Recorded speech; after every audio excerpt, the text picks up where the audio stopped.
Salam damai dan sejahtera di dalam nama Tuhan Yesus Kristus. Firman Tuhan hari ini untuk kita baca, kita dengarkan, dan kita renungkan agar kita menjadi pelaku firman Tuhan. Dari Mazmur 108, ayat 7 sampai ayat ke-14. Demikianlah firman Tuhan. Supaya terluput orang-orang yang kau cintai, selamatkanlah dengan tangan kananmu dan jawablah aku. Allah telah berfirman di tempat kudusnya, aku hendak beria-ria, aku hendak membagi-bagikan Sikem, dan lembah Sukot hendak kuukur. Gilead punyaku, Manasye punyaku, Efraim ialah pelindung kepalaku, Yehuda ialah tongkat kerajaanku. Moab ialah tempat pembasuhanku, kepada Edom aku melemparkan kasutku, dan karena Filistia aku bersorak-sorai. Siapakah yang akan membawa aku ke kota yang berkubu? Siapakah yang menuntun aku ke Edom? Bukankah engkau, ya Allah, yang telah membuang kami, dan yang tidak maju, ya Allah, bersama-sama bala tentara kami? Berikanlah kepada kami pertolongan terhadap lawan, sebab sia-sia penyelamatan dari manusia. Dengan Allah akan kita lakukan perbuatan-perbuatan gagah perkasa, sebab Ia sendiri akan menginjak-injak para lawan kita. Berbahagialah kita yang mengerti firman Tuhan ini dan melakukannya dalam kehidupan sehari-hari. Saudara yang kekasih di dalam Kristus, firman ini memberikan kepada kita pengajaran tentang berdoa. Berdoa adalah suatu relasi pribadi dengan Tuhan Allah yang menyadari bahwa Tuhanlah sumber segala sesuatu rahmat dan kebaikan. Dengan doa kita menaklukkan diri kepadanya, kepada Tuhan yang bertakhta dan yang mengaruniakan. Kita, orang Kristen, adalah orang-orang yang dicintai Tuhan. Gerejanya, tubuhnya, baitnya, milik kepunyaannya.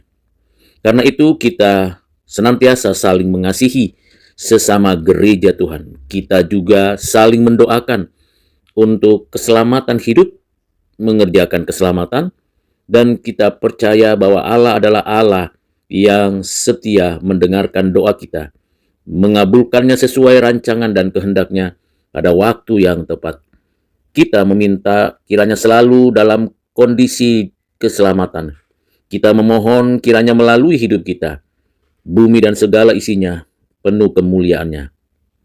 Ketika kita berdoa dengan iman yang sungguh-sungguh, yang digerakkan oleh Roh Kudus untuk mengingat akan janji Allah dan kuasanya yang menyelamatkan kita di dalam Kristus, kuasanya yang meneguhkan iman kita.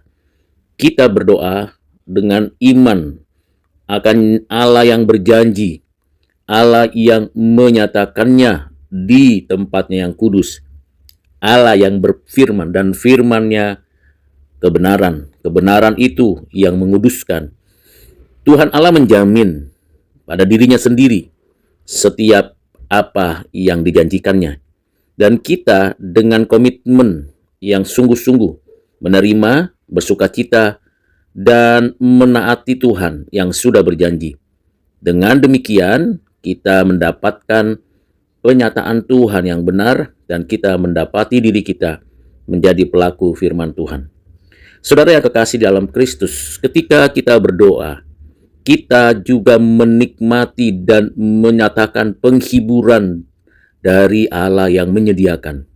Karena dengan berdoa sungguh-sungguh, memohon belas kasihan Tuhan, memuji Tuhan dalam doa-doa kita dengan penuh penyembahan yang sungguh, di sanalah kita menikmati penghiburan yang sejati. Kita berdoa untuk orang-orang yang lain, bersyafaat untuk rakyat, untuk negeri ini, untuk segala tempat, segala suku, dengan satu keyakinan bahwa Tuhan memberkati mereka dengan hikmat dan keselamatan. Mereka yang ditentukan dari semula mendapatkan kembali dirinya sebagai orang-orang pilihan. Kita berdoa untuk musuh-musuh kita yang begitu senantiasa mencari celah, mau menjatuhkan kita, mau merancang kecelakaan, dan mau melakukan hal yang buruk. Kita berdoa supaya kiranya Tuhanlah yang menaklukkan musuh-musuh kita. Kita tidak perlu membalas kejahatan dengan kejahatan, karena pembalasan ada di dalam Tuhan. Kita berserah dan menyerahkan semua musuh-musuh itu di dalam tangan Tuhan yang penuh kuasa, yang berdaulat mutlak atas apapun. Sebab segala sesuatu telah ditaklukkan kepada Kristus, sehingga musuh-musuh kita, entah itu dosa, entah itu si jahat, entah itu kematian, seluruhnya sudah dimatikan, ditaklukkan, dikalahkan. Kita juga berdoa agar kiranya Tuhan memberikan belas kasihan kepada kita sendiri, karena tentunya kita menjalani kehidupan dengan lika-liku yang begitu kompleks di bumi ini. Keadaan dunia ini semakin rusak, kacau, dan tidak menentu. Kita berdoa meminta belas kasihan Tuhan, agar kiranya Tuhan berkenan dalam hidup kita. Kita bisa sampai kepada tujuan yang ditentukan Tuhan. Dalam hal ini kita selalu minta hikmat dalam perjalanan iman kita. Cara hidup yang baik, bagaimana kita menaklukkan keinginan daging, keangkuhan hidup, keinginan mata yang masih bercokol di dalam diri kita, supaya itu dilepaskan, dibebaskan, dan kita dengan sukacita menuju tempat yang ditentukan Tuhan. Dan di sanalah kita menikmati belas kasihan Tuhan dalam perjalanan hidup kita. Kita berdoa supaya kita tidak tawar hati dan tidak berhenti berpegang kepada Allah yang berjanji. Ada kalanya kita tawar hati karena perbuatan orang lain sepertinya dibiarkan begitu saja. Kita bisa tawar hati karena ternyata rutinitas yang melelahkan membuat kita jenuh. Kita tawar hati karena tidak terlihat secara konkret langsung kehidupan yang diberkati. Namun kita harus sadar bahwa kita tidak boleh tawar hati. Kita minta kepada Tuhan. Perjuangan iman ini masih terus sampai akhir hidup kita. Kita juga berdoa meminta pertolongan Tuhan, bukan mengandalkan manusia. Karena mengandalkan manusia akan mengecewakan, akan merugikan, akan melelahkan. Sia-sia penyelamatan dan permohonan atau permintaan pertolongan dari manusia akan sia-sia. Seringkali kita menghadapi ada janji perkataan manusia ini dan itu, tapi kebanyakan dan umumnya saya sudah mengalaminya, mungkin saudara juga pernah mengalaminya, bahwa pertolongan dari manusia itu sia-sia, mengecewakan, meragukan, bahkan tidak berada di dalam suatu pertolongan yang tulus. Mari kita memikirkan kepada Tuhan pertolongan itu adanya.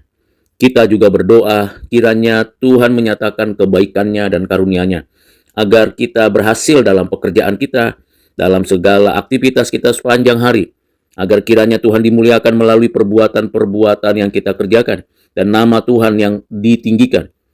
Kita sungguh meminta kebaikan Tuhan, karunia Tuhan, dengan memohon belas kasihan Tuhan, agar kiranya kita hidup lebih dari pemenang. Kiranya dengan perenungan ini yang mengajak kita memiliki sikap hidup yang senantiasa berdoa, seperti yang dituliskan oleh Rasul Paulus kepada jemaat di Tesalonika. 2 Tesalonika 5 ayat 17. Tetaplah berdoa, jangan ragu, jangan bimbang, jangan takut, sebab Tuhan senantiasa beserta dengan kita. Tuhan Yesus memberkati saudara. Amin.